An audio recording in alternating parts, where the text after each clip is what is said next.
नमस्कार, आप देख रहे हैं मासकॉम जंक्शन। डियर स्टूडेंट्स, आज नेशनल साइंस डे है। जी हाँ, सर सीवी रमन के साइंस के फील्ड में कंट्रीब्यूशन के लिए इस डे को हम सेलिब्रेट करते हैं। रमन इफ़ेक्ट को आप जानते हैं कि कितना दुनिया को उन्होंने बदला, कितना साइंस को उन्होंने योगदान दिया, कंट्रीब्यूट किया अपने रमन इफ़ेक्ट के ज़रिए। तो आज मासकॉम जंक्शन पर बात होगी साइंस कम्युनिकेशन की। और साइंस कम्युनिकेशन क्या है, साइंस कम्युनिकेशन के फील्ड में किस तरह का रोज़गार है, जॉब अपॉर्चुनिटीज़ है, किस तरह की स्किल्स आपको चाहिए, खासकर मेडिकल लाइन में कंटेंट राइटिंग के लिए किस तरह की स्किल्स की रिक्वायरमेंट है, इस विषय पर हम बातचीत करेंगे। और बातचीत करने के लिए हमारे साथ होंगी डॉक्टर विभूति जैन राणा। जी हाँ, डॉक्टर विभूति जैन राणा, जिन्होंने पीएचडी मॉलिक्यूलर बायोलॉजी में किया है, देन को फाउंडर और मेडिकल हेड हैं न्यूवेशन कंसल्टेंसी की, एक कंटेंट राइटिंग की एक कंपनी है जिसमें मेडिकल कंटेंट राइटिंग किया जाता है। देन मेडिकल कम्युनिकेशंस में 10 साल से ज़्यादा का इनका अनुभव है और कंटेंट राइटर के तौर पर 5 साल से ज़्यादा ये काम कर रहे हैं या उनका अनुभव है। इनके इंटरनेशनल जर्नल्स में 4 रिसर्च पेपर्स पब्लिश हो चुके हैं और Indian Science Communication society course इन्होंने किया है, साइंस कम्युनिकेशन का जो कोर्स है। और जैसा कि मैंने बताया, आज वो कंपनी के को फाउंडर हैं और बतौर मेडिकल कंटेंट राइटर काम कर रहे हैं। तो इनसे हम बातचीत करेंगे कि कैसे आप बतौर मेडिकल कंटेंट राइटर अपना करियर बना सकते हैं, किस तरह की स्किल्स उसमें रिक्वायर्ड हैं और कैसे उन स्किल्स को आप डेवलप कर सकते हैं। तो आइए बात करते हैं डॉक्टर विभूति जैन राणा से। तो डियर स्टूडेंट्स, डॉक्टर विभूति जैन राणा हमारे साथ जुड़ चुके हैं। स्वागत है आपका इस खास शो में। डॉक्टर विभूति, क्या सुन पा रहे हैं आप? Thank you so much. Yes. I welcome you all in this special show. Thank you very much. तो डियर स्टूडेंट्स, जैसा कि मैंने आपको इंट्रो में बताया, डॉक्टर विभूति साइंस कम्युनिकेशन की स्पेशलिस्ट हैं और एक कंटेंट राइटर के तौर पर काम कर रही हैं। तो आज उनसे हम बातचीत इसलिए कर रहे हैं बिकॉज़ आपके लिए उसमें क्या अपॉर्च्युनिटीज़ हैं, किस तरह की स्किल्स रिक्वायर्ड हैं to become a content writer in medical field. तो उन सब चीज़ों पर हम बातचीत करेंगे और कितना उसका फ्यूचर कैसा है और कैसे आप अपने आप को तैयार कर सकते हैं। डॉक्टर विभूति, सबसे पहले हम जानना चाहेंगे व्हाट इज़ साइंस कम्युनिकेशन, जिसमें आपने कोर्स किया है साइंस कम्युनिकेशन में। तो हमारे स्टूडेंट्स को प्लीज़ बताएँगे कि साइंस कम्युनिकेशन क्या है basically? Thank you for the question, Dr. Pradeep. Science communication कुछ भी नहीं है. It's basically how you communicate science. तो इसमें ओके। सबसे important aspect है communication. किसी कॉम्प्लेक्स चीज को, बिकॉज हम सब सोचते हैं, हम सब साइंटिस्ट को बहुत कॉम्प्लेक्सिटी के साथ रिलेट करते हैं. तो उस कॉम्प्लेक्सिटी को, उस कॉम्प्लेक्स साइंस को हम किस तरह आम जनता तक कम्युनिकेट कर पाए, that is called science communication. ये पेशेंट्स के लिए हो सकता है ताकि पेशेंट्स को हम बहुत इजी भाषा में समझा सकें कि क्या डिसीज है, क्या थेरेपी में क्या नई चीजें आ रही हैं.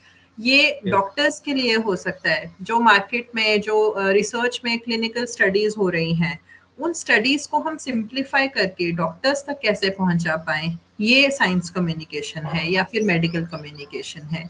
ये सोसाइटीज के लिए हो सकता है, जैसे इंडिया में हमारी इंडियन मेडिकल एसोसिएशन है या डेंटल एसोसिएशन है, कितने सारी हमारी मेडिकल सोसाइटीज हैं.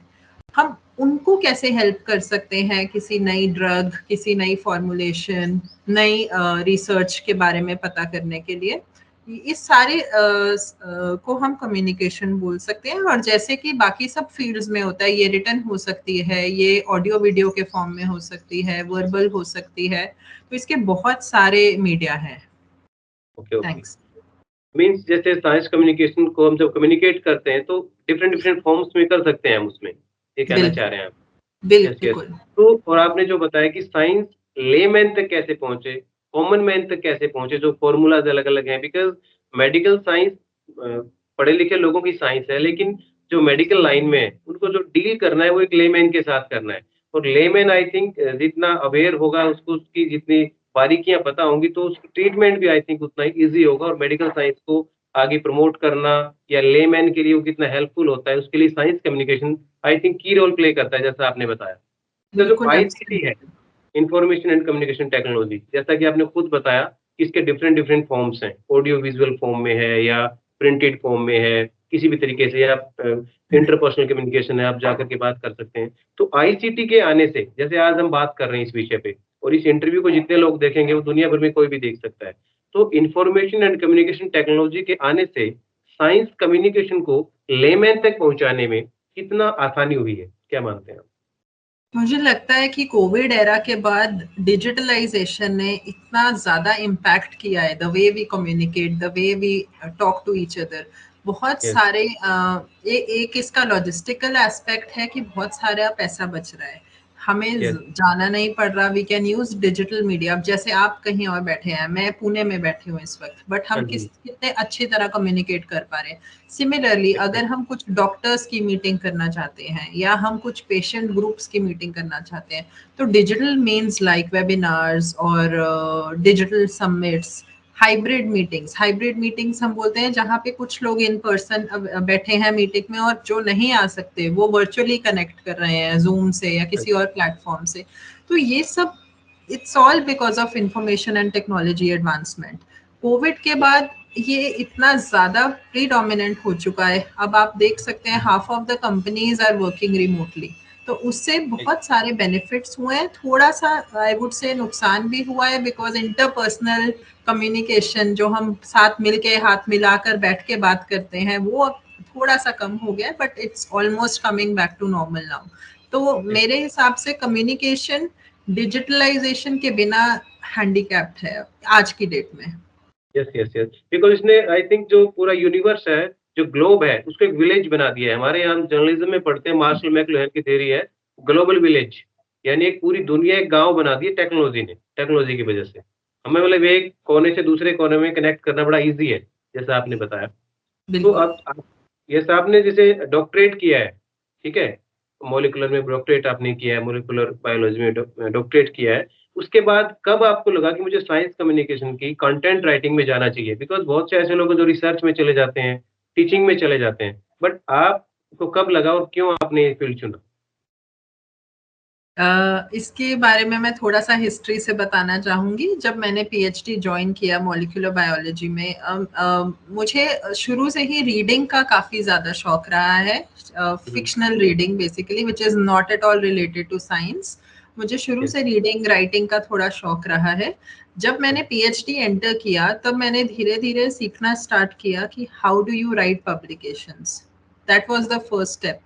एंड देन मैं अपनी जिस लेबोरेटरी में मैंने अपना रिसर्च कंप्लीट किया, अपना थीसिस किया, वहाँ पे मैंने कुछ और स्टूडेंट्स का भी हेल्प किया in terms of reviewing their written work, in terms of writing for them.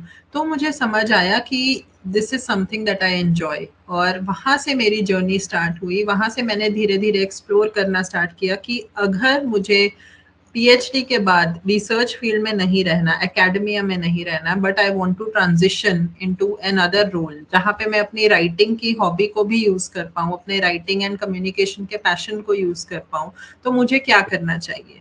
वहां से वो पूरा जर्नी स्टार्ट हुआ ऑफ एक्सप्लोरेशन की क्या मैं एज अ फ्रीलांसर कुछ टाइम काम कर सकती हूँ, क्या मैं थोड़ा एक्सपीरियंस गेन कर सकती हूँ। और उसके बाद वंस आई रियलाइज्ड कि yes I am liking this job, मुझे ये सूट कर रहा है, आई एम वेरी जिसको बोलते हैं adaptive to this field, then I decided कि मैं पूरी तरह इसमें ट्रांजिशन होना चाहती हूँ। यस। आपकी जो हॉबीज़ हैं, जैसे आपने फ़िक्शन पढ़ा है, नॉवेल पढ़ा है, उसके बाद आपने राइटिंग में हेल्प की, अपने फ्रेंड्स की हेल्प की, क्लासमेट्स की हेल्प की, वो हॉबीज़ आपके यहाँ ज़ाहिर तौर पर काम आई हैं वो चीज़ें। बिल्कुल, आई तो थिंक ये जो कम्युनिकेशन के लिए एक पैशन होना बहुत ज़रूरी है, बिकॉज़ ये हुँ, जो फ़ील्ड है, जो मेरा फ़ील्ड है medical communications, it is not easy first of all. बहुत हुँ, चैलेंजिंग फ़ील्ड है, बिकॉज़ आप ऑल ओवर द वर्ल्ड आप पार्टिसिपेट करते हो, आपके क्लाइंट्स या आपके स्टेक होल्डर्स जो हैं वो दुनिया में किसी भी कोने पे बैठे हो सकते हैं। तो अगर आप यस, सोच रहे हो कि मुझे एक 9 टू 5 जॉब चाहिए या एक सरकारी नौकरी की तरह जॉब चाहिए, आई डोंट थिंक सो कि आपको वैसा सोचना चाहिए। You have to be prepared in a very flexible way. तो आपके कुछ लोग यूएस में बैठे हैं, यूरोप में बैठे हैं, तो डिफरेंट टाइम जोन्स में कम्युनिकेशन होगा, डिफरेंट टाइम जोन्स में आप मीटिंग्स करेंगे, एग्ज़ैक्टली। आपको ट्रैवलिंग भी काफ़ी अपॉर्च्युनिटीज़ मिलेंगी ट्रैवल करने की। तो उसके लिए आई थिंक वो पैशन होना ज़रूरी है कि जो भी आएगा मेरे सामने, जो भी चैलेंजेस आएँगे, मेरे अंदर इतना पैशन होना चाहिए that I am able to overcome those challenges. Yes, definitely. और आपने जैसे बताया आप कंटेंट राइटिंग करते हैं, तो I think it's not everybody's cup of tea because आपको राइटिंग करने के लिए you must be good reader. आपको नज़र रखनी पड़ती है मेडिकल लाइन में क्या चीज़ें चल रही हैं। बहुत से आर्टिकल्स आप पढ़ते होंगे, बहुत से जर्नल्स आप पढ़ते होंगे और उसको फिर समझना, देन उसको सिम्प्लीफाई करके आप अपनी लैंग्वेज में लिखते हैं, तो I think it's a big task, I think so. जो प्रोसेस आपका है, वो ईज़ी है नहीं, बाहर से दिखता होगा, लेकिन आपका जो नेचर ऑफ जॉब, उससे मुझे ये समझ में आया कि वो that's a tough job, I think so. बिल्कुल बिल्कुल डॉक्टर प्रदीप, एक्चुअली क्या है कि आप अगर आपको एक आर्टिकल लिखना है तो कम से कम उस एक आर्टिकल लिखने के लिए 1000 वर्ड आर्टिकल लिखने के लिए आपको कम से कम 50 सपोर्टिंग आर्टिकल्स पढ़ना होगा, पढ़ने पड़ते वो हैं। समझना होगा, और उसके बाद आप you will be in a position to use that knowledge and craft your own article. तो मेरे हिसाब से it's definitely not easy. Second thing इसमें जो काफी important है that is आपका communication skills कितने अच्छे हैं, written skills कितने अच्छे हैं। तो आपका रीडिंग तो बहुत जरूरी है ही, ताकि आपको पूरा बैकग्राउंड डिटेल्स, आपको सब्जेक्ट मैटर एक्सपर्टीज आ जाए, बट आपके राइटिंग स्किल्स भी बहुत इंपॉर्टेंट है। तो और वो मैंने जो ऑब्जर्व किया है, बहुत लोगों के साथ अब मेरी इंटरेक्शन होती है, I have been working for like around 10 years now, उसमें जिन लोगों को शुरू से ही राइटिंग का फ्लेयर है, राइटिंग अच्छी लगती है, उनको इस फील्ड में अडेप्ट करना ज्यादा इजी लगता है। लेकिन अगर आप कुछ बिल्कुल एज अ न्यू कमर आ रहे हैं, जो आपने कभी लाइफ में राइटिंग एक्सप्लोर नहीं किया और फिर आप इसमें एंटर करना चाह रहे हो, वहां पे डेफिनेटली चैलेंजेस आते हैं, यस, उसमें यस। टाइम ज्यादा लगता है। अच्छा, आपने जब साइंस कम्युनिकेशन का कोर्स किया, बिकॉज़ आप उस फील्ड में जाना चाह रहे थे और आपको लगा कि प्रोफ़ेशनल मेरे पास इसका डिग्री, सर्टिफ़िकेट कोर्स कुछ ना कुछ होना चाहिए, ताकि उसकी बारीकियाँ आप सीखें। तो ये आपने कैसे किया? जो स्टूडेंट्स ये करना चाह रहे हैं, साइंस कम्युनिकेशन का कोर्स करना चाह रहे हैं, तो कैसे करें? क्या उसकी एलिजिबिलिटी है? कैसे वो प्रोसीजर क्या है? प्लीज़ बताएँ हमारे स्टूडेंट्स को। Sure sure. तो पीएचडी करते करते ही I came across Indian Science Communication Society, जो हर साल में 2 बार अपना एक कोर्स निकालते हैं। It's around 6 months of studies, जिसमें अलग अलग मॉड्यूल्स हैं। आपको written communication, history of communication, verbal communication, why is medical communication important, उस सब के बारे में आपके मॉड्यूल्स डिजाइंड हैं। At the end of every module आपको कुछ असाइनमेंट्स फिल करनी होती हैं। तो वो मेरा फर्स्ट स्टेप था, just to get a credibility in the field. इसके यस, अलावा भी अगर स्टूडेंट्स एक्सप्लोर करें तो आजकल बहुत सारे फ्री प्लेटफॉर्म्स भी हैं। द कम्युनिकेशन सोसाइटी वाला जो कोर्स था, it was a paid application. आपको कुछ पेमेंट देके then you undergo the course and then you get a certification. But yes, आजकल बहुत सारे लिंक्डइन लर्निंग या कोर्सेरा, इस तरह के बहुत सारे प्लेटफॉर्म्स हैं, at least for the freshers, for the new commerce, जहाँ पे मेडिकल कम्युनिकेशंस, मेडिकल राइटिंग, ये वाले कीवर्ड्स यूज करके आप सर्च कर सकते हैं and you can get yourself acquainted with the field. तो थोड़ा आपको बैकग्राउंड इंफॉर्मेशन अगर होगी, बिकॉज मेडिकल राइटिंग बहुत वास्ट फील्ड है, it is not as small as it appears. उसके यस, लिए आप रेगुलेटरी राइटिंग हो गई, फार्माकोविजिलेंस हो गई, पेशेंट बेस्ड राइटिंग हो गई, नर्सेस के लिए राइटिंग हो गई, डॉक्टर्स, डिफरेंट टारगेट ऑडियंस के लिए हो गई। तो मेडिकल डिवाइसेस के लिए राइटिंग अलग होती है, फार्मा कंपनीज के लिए राइटिंग अलग होती है, गवर्नमेंट बॉडीज के लिए there is another form of writing. तो जितना आप उसको कुछ initial introduction to medical writing kind of courses अगर आप एक्सप्लोर करेंगे, तो आपको ये सारे स्टूडेंट्स के लिए मैसेज है, तो आपको समझ भी आएगा कि what is your forte, what do you enjoy, आपको किस चीज से रिलेटेबिलिटी ज्यादा लग रही है, and then you will be able to deep dive into one particular style of writing. Yes, yes, yes. जैसे अभी एनईपी आई है, नेशनल एजुकेशन पॉलिसी आई है, डॉक्टर विभूति, तो उसमें मल्टी डिसिप्लिनरी अप्रोच है, उस पॉलिसी का जो है। तो जैसा कि आप, बिकॉज़ आपका हॉबी रहा है राइटिंग, रीडिंग एंड राइटिंग आपका हॉबी रहा है, जैसे आप नॉवेल्स पढ़े हैं, आपने फिक्शन पढ़ते रहे हैं। देन अब जो पॉलिसी है, उसमें एक साइंस का बच्चा, चाहे वो लाइफ साइंसेज़ का है, मेडिकल साइंसेज़ का है, वो बच्चा कम्युनिकेशन के सब्जेक्ट पढ़ सकता है। जैसे आर्ट ऑफ एंकरिंग है, फोटोग्राफी है या क्रिएटिव राइटिंग है। तो जैसा कि आपने बताया, इस जॉब की जो रिक्वायरमेंट है कि आपके पास मेडिकल साइंसेज़ की नॉलेज है, वो आपको पढ़ने से होगी या उसकी बैकग्राउंड आपकी साइंस की है, और फिर आपके पास राइटिंग स्किल्स आपकी अच्छी हैं, आप कन्वे कर पाते हैं। तो आई थिंक उन स्टूडेंट्स के लिए एक अपॉर्च्युनिटी है इस पॉलिसी की वजह से।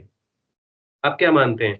मेरे हिसाब से ये बहुत ही अच्छा स्टेप लिया गया है to enhance the options which are available for a student after their graduation या फिर आफ्टर देयर पोस्ट ग्रेजुएशन। बहुत अच्छा स्टेप है ये जो पॉलिसीज के थ्रू आ रहा है हमारे पास।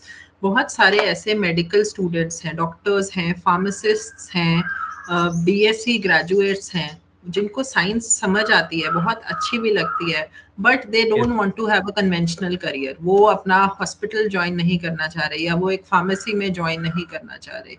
आई एम वन ऑफ देम। मैं आगे पीएचडी करके I didn't want to go into full time academia. तो ऐसे लोगों के लिए बहुत अच्छी ऑप्शंस अब अवेलेबल हैं वेयर दे कैन एक्सप्लोर कि अगर हम मेडिकल पढ़ के या साइंस पढ़ के क्या हम कम्युनिकेशंस का कोर्स कर पाए, इफ दैट इज पॉसिबल।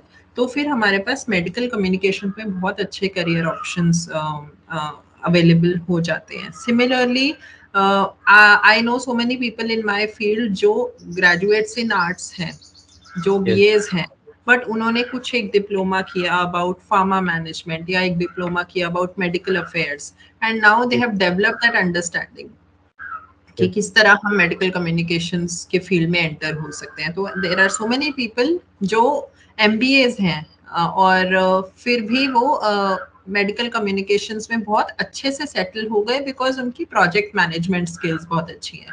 तो मेडिकल कम्युनिकेशंस का एक और एस्पेक्ट है which is very very important, even more important than the actual writing, that is project management. Because at a time आप हमेशा मल्टीपल प्रोजेक्ट्स पे काम करेंगे, मल्टीपल स्टेक होल्डर्स के लिए काम करेंगे। How you are able to maintain that speed, how you are able to maintain the quality of your work while working with different people, I think that is very important and it comes through your project management skills. Definitely. तो जो skills हैं basically, जैसे आपने बताया आपकी writing skills या आपकी hobby जैसी थी, जो स्टूडेंट अभी कॉलेज में पढ़ रहे हैं, यूनिवर्सिटीज में पढ़ रहे हैं, इनिशियल स्टेज पे वो कौन सी ऐसी एक्सरसाइज करें, कौन सी स्किल्स पे काम करें जिससे वो इस फील्ड में करियर बना सकें? ये बहुत अच्छा क्वेश्चन है, रियली लाइक दिस क्वेश्चन। इसमें बिकॉज मैं अपने एक्सपीरियंस से बता भी सकती हूँ स्टूडेंट्स को कि हाउ डिड आई स्टार्ट। तो मैंने स्टार्ट किया था मैन्युस्क्रिप्ट एडिटिंग से। सो हमारी जो पब्लिकेशंस होती हैं, साइंटिफिक रिसर्च आर्टिकल्स होते हैं, I had joined a freelance platform for cactus communications, और फिर वहाँ से मैंने ज्वाइन किया था मेडिकल एडिटर का पोजिशन।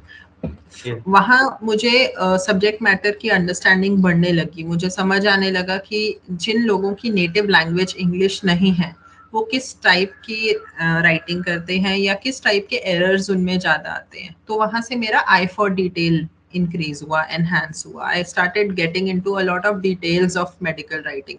किस तरह हम लैंग्वेज करेक्शन कर सकते हैं, किस तरह हम एक किसी भी आर्टिकल का स्ट्रक्चर, किसी आर्टिकल का फ्लो इंप्रूव कर सकते हैं। Because communication is what, it's story telling basically. तो अगर आप साइंस की स्टोरी टेलिंग सही नहीं कर पाएंगे तो वो कन्वे नहीं होगा the way you want to.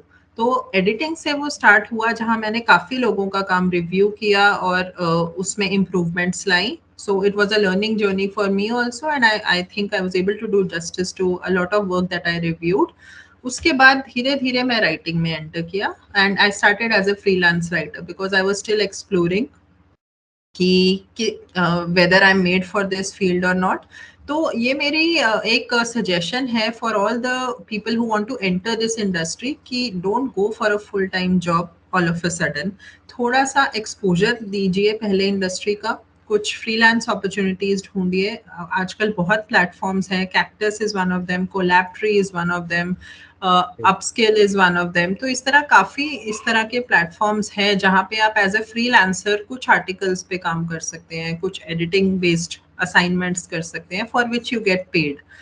वहां से एक बार आपका एक्सपीरियंस बढ़ जाएगा तो definitely you will understand whether you want to enter full time or not. और एक बार अगर आप फुल टाइम एंटर कर जाते हैं then there is no looking back, फिर definitely there is a lot of progress. Yes, yes. बहुत अच्छी जानकारी आपने दी कि कैसे स्किल डेवलप करें और एंट्री से पहले कैसे आप वेरियस प्लेटफॉर्म्स के लिए फ्रीलांसर काम कर सकते हैं। और आई थिंक अगर वेरियस प्लेटफॉर्म्स के लिए आप काम करते हैं तो उसका फायदा ये भी है, आपको पता लगता है कि अलग-अलग लोगों की क्या-क्या डिमांड है। अलग-अलग तरह बिल्कुल। का कंटेंट आप तैयार करते हैं। तो अभी आप जो काम कर रहे हैं आई थिंक उसमें वर्क फ्रॉम होम है ज़्यादातर आपका जो काम है। मीटिंग्स के लिए तो आप जाते हैं लेकिन काम जो आपका I think that is work from home totally. तो this is a very good thing about my organisation कि हमने बहुत सारे वर्किंग मदर्स को रिमोट वर्किंग अपॉर्चुनिटी दी हुई है। बिकॉज किसी की भी कोई भी पर्सनल सिचुएशन हो सकती है जिसकी वजह से वो डेली ऑफिस कम्यूट ना कर पाए, और आजकल बड़ी सिटीज में कम्यूट करने का मतलब है कम से कम 3-4 घंटे आपका ट्रैवल में ही लग जाता है, एंड योर प्रोडक्टिविटी ऑल्सो में गेट हैम्पर्ड।